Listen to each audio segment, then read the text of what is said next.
Друзья, привет! Про знаменитые итальянские кузовные ателье, в том числе и про их сотрудничество с многочисленными производителями из Европы и даже Соединенных Штатов, мы уже не раз говорили на канале. А сегодня наступило время затронуть тему подобной кооперации итальянцев с японцами. Итак, речь пойдет о компании OU-TEC.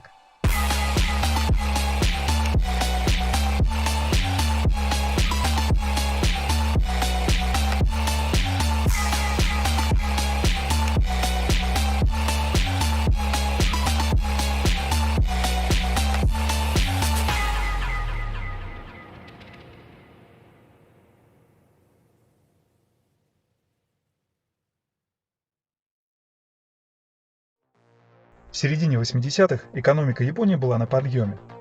Разросшийся средний класс и появление большого количества людей с большим достатком привели к увеличению спроса в стране на дорогие и эксклюзивные автомобили. В связи с этим компания OU-TEC, которая была по сути тюнинговым дочерним предприятием Nissan, что-то вроде современных подразделений M у BMW или AMG у Mercedes-Benz, в 1987 было поручено доработать купе Leopard, известное также за океаном как Infiniti M30. Используя это шасси, необходимо было создать эксклюзивное транспортное средство, концептуально представляющее собой Gran Turismo, которое продавалось бы исключительно на внутреннем рынке.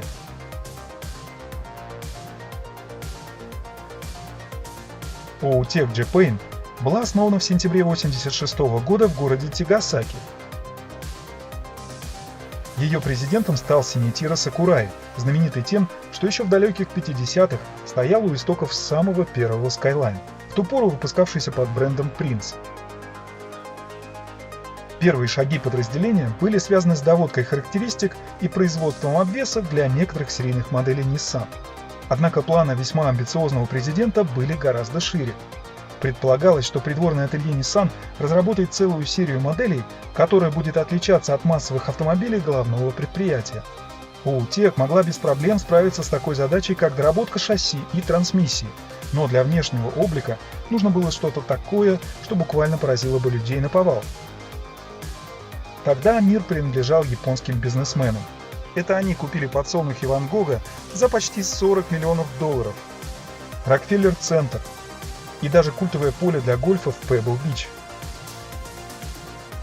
Неудивительно, что было принято решение обратиться к мастерам итальянской карроссерии Zagato. Ведь это был просто бизнес, где деньги решали все. Справедливости ради стоит упомянуть, что в то время итальянское ателье находилось в состоянии упадка. Партнерство с Aston Martin подходило к концу, а после того, как производство кабриолета Maserati Biturbo перенесли на старый завод Инноченти, контракт на его постройку практически ушел из-под носа. Но ситуацию спас проект Alfa Romeo Sprint Zagato, или SZ, договор о производстве которого был заключен с концерном Fiat, а партнерство с японской компанией OU-TEC помогли еще больше укрепить финансовое положение.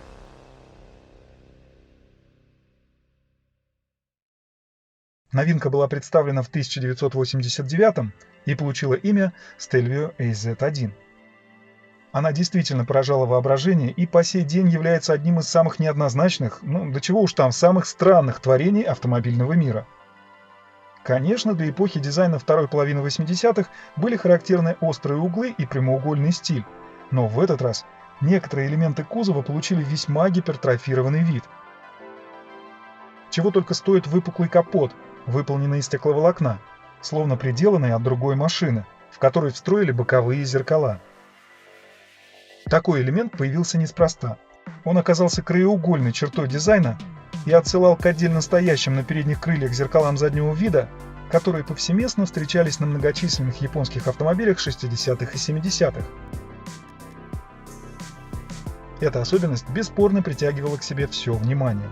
Однако на всех дорожных тестах Stelvio журналисты всегда отмечали одно и то же – их бесполезность. Несмотря на получившийся весьма вычурный внешний вид, надо отдать должное стилистам. В целом пропорции оказались довольно хороши. К тому же здесь угадываются определенные черты и Aston Martin V8, и Alfa Romeo SZ. Стоит отметить, что фирменная загатовская крыша в стиле двух пузырей Double Bubble здесь тоже есть, пусть и едва заметная. К слову, По многолетней традиции мастера кузовного ателье вручную выбивали элементы алюминиевого кузова на деревянных брусках. Передняя оптика была линзованной и позаимствована у Nissan Silvia поколения S13. А еще на автомобиле установили необычные 16-дюймовые диски BWA, изготовленные специально для этого проекта. Они получили настоящие воздуховоды для охлаждения, внимание, вентилей шин. Система получила название NACA. Была ли польза от этой технологии? Вопрос весьма спорный, но в оригинальности этому решению не откажешь. Под капотом установлена доработанная ниссановская 3-литровая V-образная шестерка с индексом VG30DET с двойным турбонаддувом Garrett T3, выдающая более 300 лошадиных сил, хотя официально заявлялись лишь 280. Причиной такого решения стало так называемое японское джентльменское соглашение, существовавшее между крупными автопроизводителями страны в то время. В целях безопасности однажды все они договорились ограничить мощность своих автомобилей на максимальной отметке в 280 сил. На деле этот предельный показатель рассматривался лишь как своего рода ориентир, и, несмотря на соглашение, многие превышали его, но не фиксировали реальные цифры мощности на бумаге. В паре с двигателем шла 4-ступенчатая коробка передач ZF с овердрайвом, передававшая крутящий момент на задние колеса. А он, между прочим, составлял почти 400 ньютонов на метр. Противовес экстерьеру, интерьер, напротив, практически не эмоционален и, по сути, представляет стандартный ниссановский салон, но с претензией на роскошь. Повсюду царит мягкая итальянская кожа, тонкая алькантара и натуральное дерево, а венчает все это рулевое колесо в стиле Загата.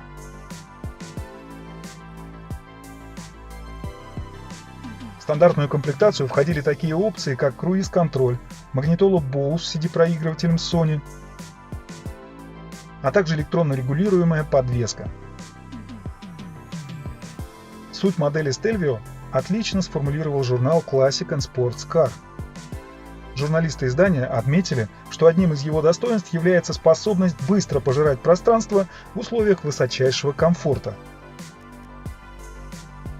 Однако поступивший в продажу автомобиль стоил астрономически дорого.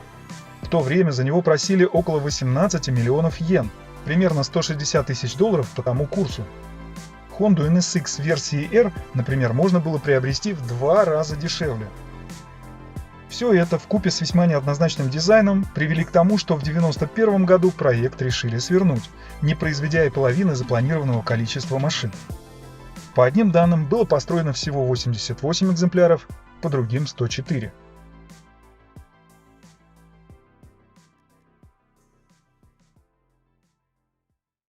Несмотря на это, в том же 1991 сотрудничество между двумя компаниями продолжилось, и на свет появилось купе Gavia.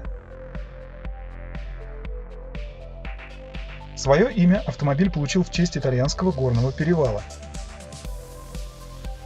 По своей сути, это была та же самая Stelvio, но теперь во внешнем облике не было никаких вычурных элементов, благодаря чему модель стала выглядеть весьма элегантно.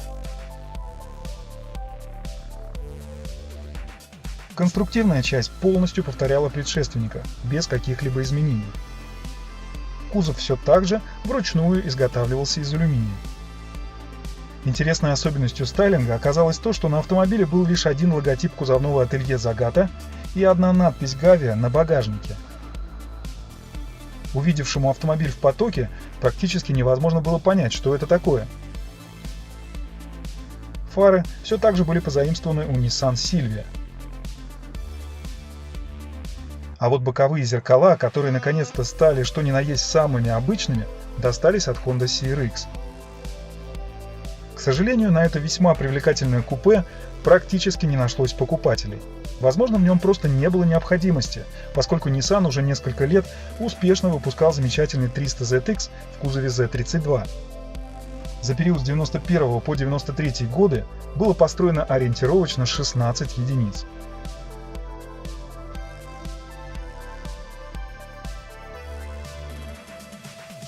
В рамках сотрудничества ателье Загата разработало еще пару моделей, используя шасси Nissan 300ZX.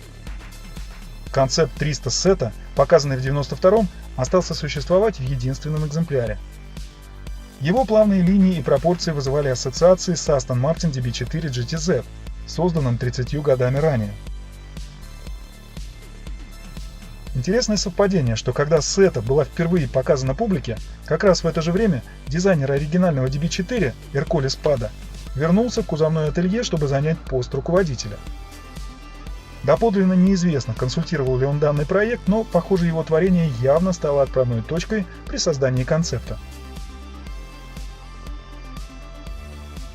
Еще одна разработка, Bamboo, появилась в 1993-м. Дизайн, однако, снова вернулся в стилистику клиновидных силуэтов и был также весьма неоднозначным. На свет появилось 4 опытных экземпляра, далее постройки которых дело не пошло.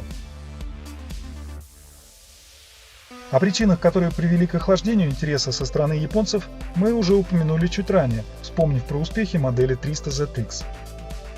На этом сотрудничество итальянцев с Outec закончилось, но, как ни странно, в скором времени по тому же пути пошла другая знаменитая японская фирма – Toyota. В 2001 на базе среднемоторного родстера MR2 появился концепт VM180.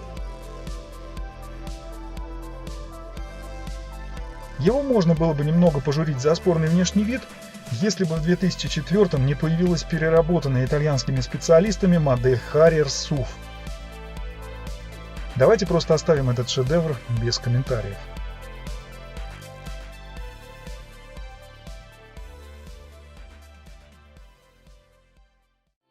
Что же касается компании Nissan, то уже спустя много лет, в 2018-м, она снова обратилась к итальянцам, правда теперь в кузовное ателье Italdesign. Благодаря следующему витку сотрудничества на свет появился GT-R 50, пошедший в серию годом позже. Спорткар был разработан на платформе GT-R и появился не только в честь 50-летия этой знаменитой модели, но и в честь 50-летия ателье Italdesign. К данному поводу было приурочено количество произведенных автомобилей – 50 единиц. Вернемся к компании Outec, которая с момента прекращения сотрудничества снова сосредоточилась на доработках массовых и не очень моделей Nissan. Чтобы понимать, насколько широк спектр работ компании, приведем вот эти примеры. Это длиннобазная версия Cedric в кузове Y31.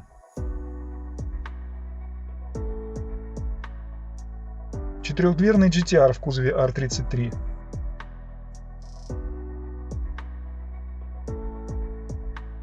А также заряженный универсал Stagea 260 RS. Но помимо них были и Nissan Skyline, Sirena,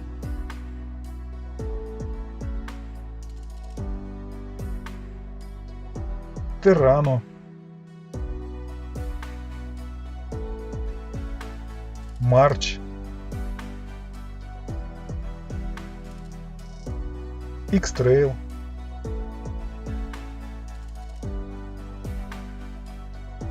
и даже микроавтобус «Караван».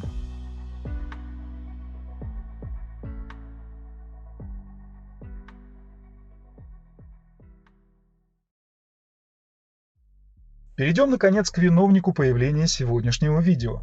Это исключительно редкая модель Gavia, одна из примерно 16 построенных.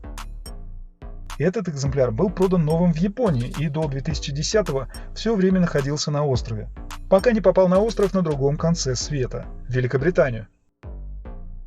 Изначально он был окрашен в кремовый и бронзовый цвета, но на каком-то этапе своей жизни он был перекрашен в то сочетание цветов, в котором представлен сейчас.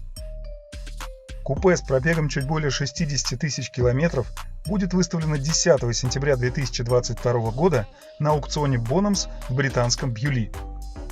За автомобиль предполагается выручить 30-50 тысяч фунтов, примерно 35-58 тысяч долларов.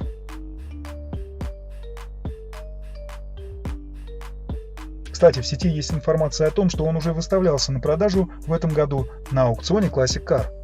Тогда за него просили 75-90 тысяч фунтов.